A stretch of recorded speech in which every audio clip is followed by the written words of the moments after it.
Human development and learning में adulthood stage की जो एक और इम्पॉर्टेंट फेज़ है वो है साइको सोशल स्टेज। इस साइको सोशल स्टेज का मतलब ये है कि अब इस स्टेज में जो अडल्ट हैं उनकी सोशलाइजेशन जो है उसके पैटर्न्स क्या हैं, और अभी जो दोस्तों के साथ वो अपना कितना टाइम गुजार रहे हैं या वो मज़ीद नए दोस्त बना रहे हैं। अच्छा, इसके पीछे भी बहुत से फैक्टर्स हैं। अब फैक्टर्स ये हैं कि आपकी पर्सनैलिटी जो है वो किस टाइप की है, आप इंट्रोवर्ट हैं या एक्सट्रोवर्ट हैं। इंट्रोवर्ट अपनी ज़ात के साथ आप खुश रहते हैं, या एक्सट्रोवर्ट हैं दोस्त बनाने में खुश रहते हैं, और दोस्तों के साथ बाहर जाने में और दोस्तों को घर दावत देने में खुश रहते हैं। तो जितने आप एक्सट्रोवर्ट होंगे उतनी ही ज़्यादा सोशलाइजेशन आप करेंगे। तो सबसे पहले हमने ये डिटर्मिन करना है कि पर्सनैलिटी टाइप क्या है। पर्सनैलिटी टाइप जो है उसके बाद जो है आपकी साइको सोशल स्टेज जो है उसको हम ज़्यादा अच्छी तरह से डिस्कस करते हैं। जैसे हम कहते हैं कि अर्ली ईयर्स में एडल्टहुड जो है people face the problem of choosing preparing their careers. तो अब जी जो अगर फाइनेंशियल क्राइसिस है तो एक इंसान जो है वो सोशलाइजेशन अफोर्ड ही नहीं कर सकता। तो इसलिए फिर वो किस तरह से अपने दोस्तों को इनवाइट करे और दोस्तों के पास जाए, क्योंकि उसकी फाइनेंशियल कंडीशंस अच्छी नहीं है। तो ये भी बड़ी डिपेंड करती हैं कि आपका लाइफस्टाइल किस तरह है।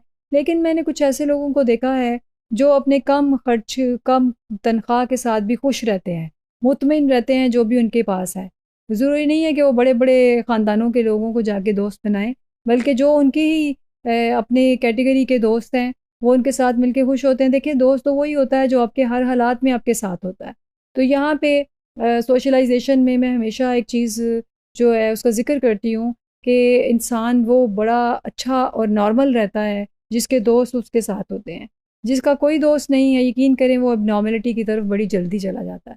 इसलिए दोस्तों के साथ हम शेयरिंग करते हैं। अब इस दौर में एडल्टहुड में तो हमारे फैमिली प्रॉब्लम्स बड़े ज़्यादा होते हैं, और बच्चों के मसाइल, स्पाउस के मसाइल, पेरेंट्स के मसाइल, उनकी बीमारी, उनकी आपकी फाइनेंशियल कंडीशन, किस तरह से बच्चे बड़े हो गए हैं, अब बच्चों को आगे उनके करियर्स में कैसे लेके जाना है, उनकी एजुकेशन का ख़र्च, ये सारी ज़िम्मेदारियाँ जो हैं, ये आपको सोशलाइजेशन करने से रोकती हैं।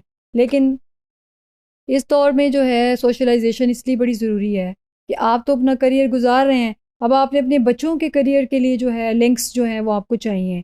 तो सर्कल में सर्वाइव उसी सूरत में आप कर सकते हैं जब आप अपने इन्हीं लिंक्स के साथ जो है उनको आप अपने आप को भी एक्टिव रखें और उनके साथ भी जो है वो सोशलाइजेशन करें।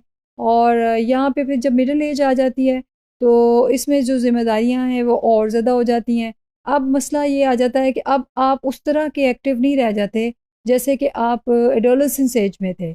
अब आपकी जो फिज़िकल कैरेक्टरिस्टिक्स हैं उनका भी डिक्लाइन हो जाता है, अब स्टेमिना भी वो नहीं रह जाता कि भाग-भाग के दोस्तों के घर चले जाएँ या उनको बुला के ज 20-20 लोग, 10-10 लोगों को आप कैटर कर सकें। तो ये चीज़ें जो हैं, और जो आपके करियर के मसाइल हैं, अब आप बड़ी पोज़ीशन पे चले गए हैं, वहाँ आपकी रिस्पॉन्सिबिलिटीज़ और हो जाती हैं। और इसी तरह से अब अगर आपको कोई एडमिनिस्ट्रेटिव पोस्ट मिल जाती है, तो उस लिहाज से आपकी ज़िम्मेदारियाँ बहुत ज़्यादा हो जाती हैं, जिसकी वजह से आप इतनी सारी चीज़ों को कोप जो है करना बाज़ औक़ात मुश्किल हो जाता है। लेकिन अगर आप अपने आप को डिसिप्लिन्ड रखें, तमाम एक्टिविटीज़ को एक डिसिप्लिन के साथ जो है डेली उसको प्लान करके चलें, तो यकीन कीजिए आप जितने एक्टिव रहेंगे, उतने ही ज़्यादा आपकी हेल्थ जो है वो रहेगी, मेंटल भी और आपकी फ़िज़िकल भी। अगर अपने आप को आपने सिर्फ़ अपने कमरे तक और अपने ऑफ़िस तक और कंप्यूटर तक बंद कर लिया, तो आपकी जो फ़िज़िकल डिक्लाइन है, वो बड़ी जल्दी होना शुरू हो जाता है। इसके साथ आप अपनी न्यूट्रिशन कैसे रख रहे हैं, उसके साथ भी आपका फ़िज़िकल डिक्लाइन जो है वो बड़ा ज़्यादा हो जाता है, और बीमारियाँ आपको फ़ौरन से जो है वो पकड़ने को तैयार बैठी होती हैं। जब आपकी अंदर इम्यूनिटी वीक हो जाएगी, तो ऑब्वियसली जो भी बीमारी आएगी वो सबसे पहले आपको कैच करेगी। अभी जैसे अब रिसेंटली हमने एक कोरोना का फ़ेज़ देखा, तो हमने देखा कि वहाँ सोशलाइज़ेशन बैन हो गई। अच्छा, जब सोशलाइज़ेशन बैन हुई तो हमें पता चला कि सोशलाइज़ेशन कितनी इम्पॉर्टेंट थी, दोस्त कितने इम्पॉर्टेंट थे, रिलेटिव्स कितने इम्पॉर्टेंट थे, और उसके बाद जो इंसान है, इंसान के लिए कितना इम्पॉर्टेंट है। तो जब एक नेमत ख़त्म होती है तो फिर हमें एहसास होता है कि वो नेमत कितनी बड़ी थी। और सोशलाइज़ेशन नहीं अगर हुई, तो जब हम घरों में बंद हो गए, तो बहुत ज़्यादा हमने क्या देखा है कि डिप्रेशन इंसानों में आया। लोग आपस में जो घर में बैठे, जब स्पाउसेस उन्होंने आपस में लड़ना झगड़ना शुरू कर दिया।